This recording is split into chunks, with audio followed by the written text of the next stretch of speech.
saudara, para pendengar cerita seram The Haunting Cruise dan PN.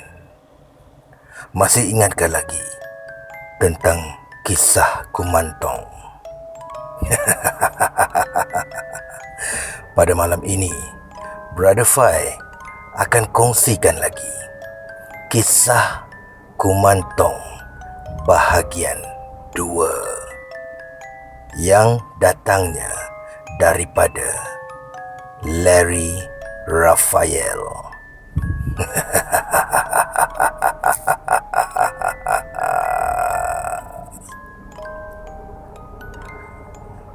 Setelah rilis cerita Kumantong saya yang pertama, terdapat sambutan yang luar biasa agar saya menulis lagi tentang mereka. Lama saya berfikir, di manakah saya harus bermula? Maka saya menulis berdasarkan gerak hati dan pengetahuan saya terhadap mereka. Masyarakat Siam yang memiliki kekayaan budaya yang begitu luar biasa, dari sekecil zarah sampai hal yang melibatkan benda yang terakhir, yakni kematian. Mengapa Kumantong dihidupkan semula dari mayat bayi atau anak yang telah meninggal dunia? Bagi kepercayaan yang percaya kelahiran semula atau Nibbahana, mereka mempercayai bahawa kehidupan selama kita hidup itulah ada caturan kedudukan kita di hayat akan datang. Contohnya, jika hayat ini kita lahir sebagai penjahat, caturan hidup Nibbahana kita di hayat akan datang ialah dalam posisi terhina.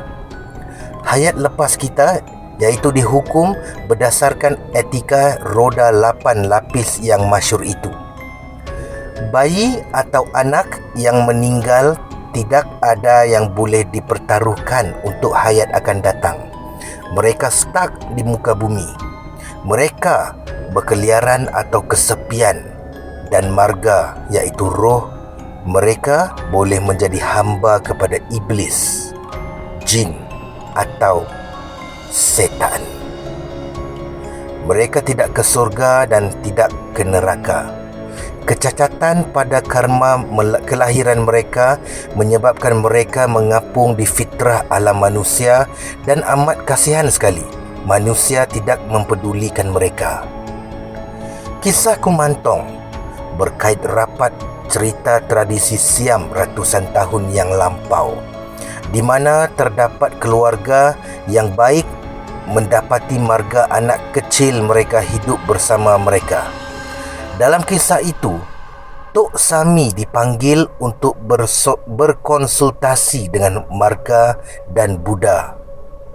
The Superior telah mengajarkan cara tangga agar anak-anak ini boleh melepasi tempoh penggantungan di bumi manusia dengan Kumantong. Kumantong pada zahirnya diguna pakai untuk membantu proses Nibbahana anak kecil tersebut.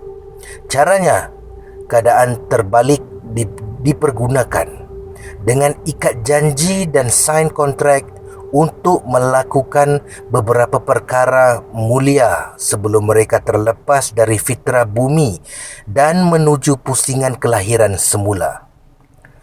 Kumantong dibuat melalui 2 cara.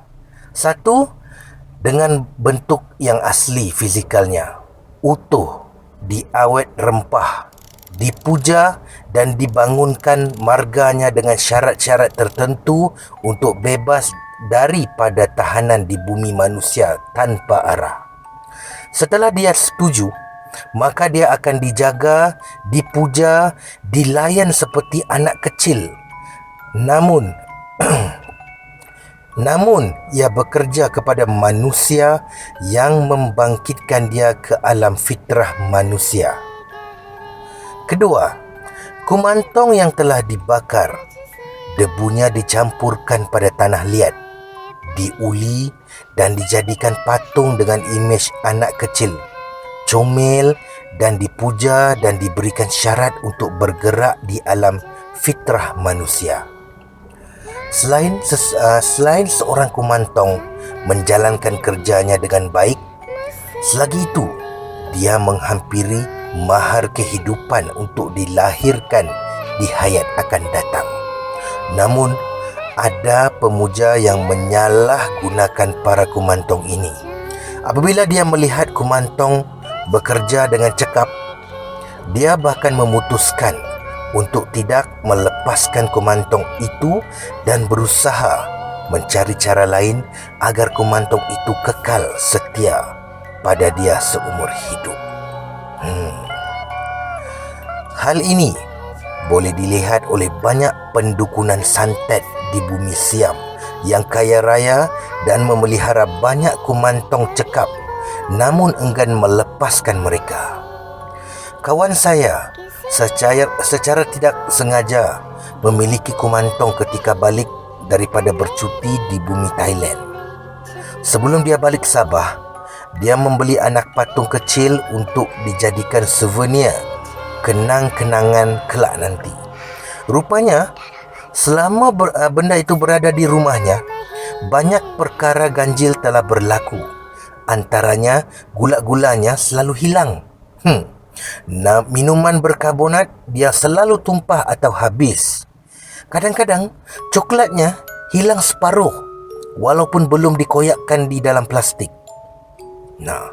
Hairan pula itu. Ada satu hal yang menarik. Dia sering bermimpi kedatangan anak kecil berwajah comel dan memberikan dia nombor ekor. Dan teman saya itu selalu menang loteri jika anak kecil itu datang di dalam mimpinya. Walau bagaimanapun, teman saya selalu berasa sedih, rimas dan tidak selesa. Dia merasakan ada something wrong dalam kehidupannya sejak balik dari Thailand melancong. Satu hari ada anak buahnya datang ke rumahnya dan anak buah dia bermain keseronokan seolah-olah dia punya teman di sampingnya. Disinilah dia merasakan ada benda tidak kena berlaku.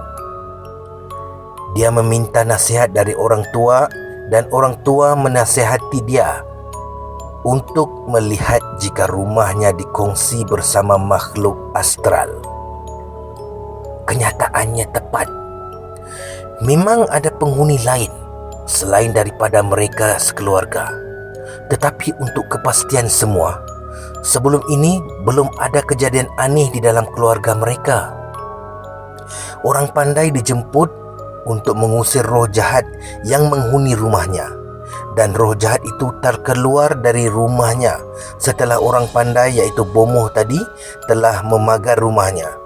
Dan kumantong itu hidup kesejukan, kesepian dan keseorangan diri di luar rumahnya dan tanpa arah.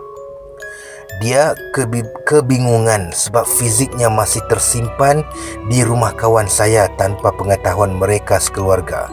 Walhal dia berada di luar tidak dapat masuk ke dalam rumah yang telah dipagar. Akhirnya, kumantong tadi berjalan di kawasan perumahan setiap hari agar ada seseorang yang boleh membantunya. Mungkin kerana dikasihi nibahana, kumantong itu berjumpa dengan seorang laki-laki tua yang gifted. Laki-laki tua itu menyangka pada asalnya anak orang terbiar. Kemudian menyedari dia melihat eksistensi roh anak kecil. Orang tua yang memiliki deria supernatural itulah yang mengambil langkah proaktif untuk membantu kumantong tadi bebas. Dia telah mendengar keluhan kumantong malang itu dan walaupun kumantong itu tidak boleh bercakap banyak, dia tahu kumantong itu meminta agar biar fiziknya dalam patung itu dimusnahkan saja dalam proses pembakaran mayat. Setelah berbulan-bulan menyiasat, pakcik itu berjaya datang kepada sahabat saya tadi.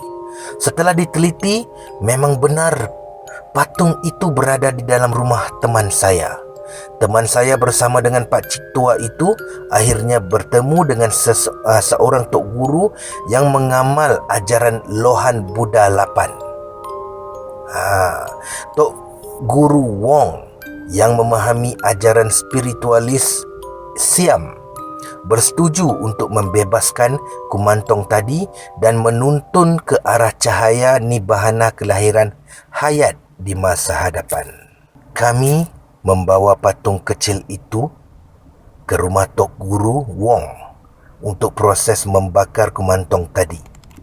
Tok Guru Wong meminta bantuan para lohan, iaitu Sami bercitra Buddha, untuk melepaskan anak Kumantong malang ini.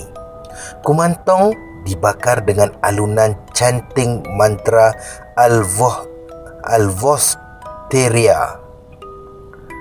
Sebulan kemudian, sahabat saya bermimpi anak itu datang kepadanya dengan wajah gembira, berseri, merah dan berisi. Dia mengucapkan terima kasih kepada para lohan yang telah berjaya membawa dia untuk berikranasi di alam manusia di benua lain di bumi ini. Kasihan sekali. Namun, dia telah bebas. Terima kasih, Brother Fai. Sekian.